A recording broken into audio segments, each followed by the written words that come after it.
Assalamualaikum warahmatullahi wabarakatuh.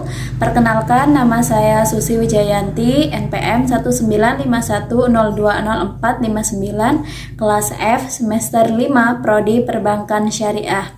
Saat ini saya tinggal bersama kedua orang tua saya, yaitu di Palembang, Kecamatan Masuji Makmur, Kabupaten Ogan Komering Ilir. Di video singkat ini, saya akan menjelaskan terkait dasar-dasar analisis laporan keuangan bank syariah yang memuat informasi tentang 1. Definisi, latar belakang, dan tujuan analisis laporan keuangan syariah. Yang kedua, manfaat laporan keuangan syariah. Dan yang ketiga adalah pihak yang berkepentingan dengan laporan keuangan bank syariah. Yang pertama yaitu definisi laporan keuangan syariah.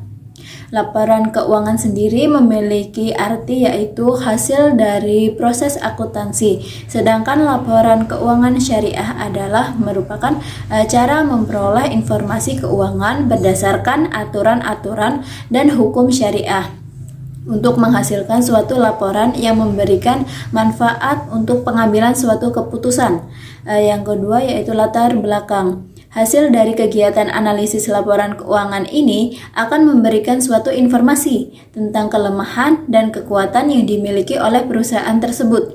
Dengan mengetahui dari kelemahan ini, seorang manajemen dapat memperbaiki dari kelemahan yang terjadi tersebut.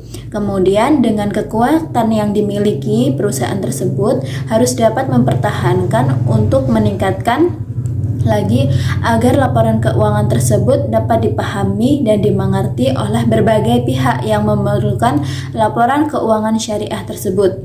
Yang ketiga, tujuan analisis laporan keuangan syariah. Tujuan dari analisis laporan keuangan syariah adalah menyediakan informasi yang menyangkut posisi keuangan, kinerja, serta perubahan dari posisi keuangan suatu entitas syariah yang dapat bermanfaat bagi sejumlah besar pemakainya dalam pengambilan suatu keputusan dari perusahaan dan ekonomi. Selain itu, tujuan dari analisis laporan keuangan syariah lainnya adalah untuk meningkatkan kepatuhan terhadap prinsip syariah dalam semua kegiatan transaksi dan bisnis. Nah, yang kedua yaitu manfaat laporan keuangan syariah. Manfaat laporan keuangan syariah adalah sebagai alat tolak ukur usaha yang diperlukan oleh suatu perusahaan sebagai pedoman untuk pengambilan keputusan serta sebagai dasar dari penilaian tingkat dari nilai perusahaan, dan laporan keuangan ini dapat digunakan sebagai bahan pertimbangan dan masukan dalam proses pertimbangan dan masukan dalam pengambilan suatu keputusan demi masa yang akan datang. Nah, yang ketiga yaitu pihak yang berkepentingan dengan laporan keuangan bank syariah. Yang pertama yaitu pemilik perusahaan. Tentu saja pemilik perusahaan ini memerlukan laporan keuangan tersebut untuk menilai apakah kinerja dari manajer dalam memimpin perusahaan yang dimiliki oleh pemilik perusahaan, dan kesuksesan dari seorang manajer dapat diukur dari laba yang diperoleh dari perusahaan tersebut.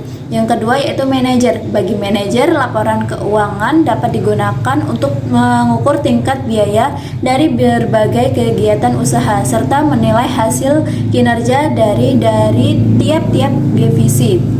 Yang ketiga yaitu kreditur. Untuk kreditur, laporan keuangan diperlukan untuk mengukur suatu perusahaan dalam membayar piutangnya atau hutangnya, beban bunga, dan juga untuk mengetahui apakah kredit yang akan diberikan itu cukup untuk mendapatkan jaminan dari perusahaan tersebut. Yang keempat yaitu investor. Para investor berkepentingan dalam laporan keuangan bank syariah adalah sebagai penentuan dari kebijaksanaan terhadap penanaman suatu modalnya. Apakah perusahaan mempunyai prospek yang baik dan akan memperoleh keuntungan yang baik pula sesuai dengan prinsip syariah. Yang kelima yaitu pemerintah. Bagi pemerintah sendiri, laporan keuangan tersebut dapat digunakan untuk menentukan besarnya pajak yang harus ditanggung oleh perusahaan tersebut. Nah, yang terakhir atau keenam yaitu karyawan. Karyawan memerlukan laporan keuangan syariah tersebut, yaitu untuk mengetahui kemampuan dari perusahaan tersebut dalam memberikan upah atau gajinya. Nah, mungkin sekian materi singkat dari saya. Saya terima kasih. Saya akhiri. Wassalamualaikum warahmatullahi wabarakatuh.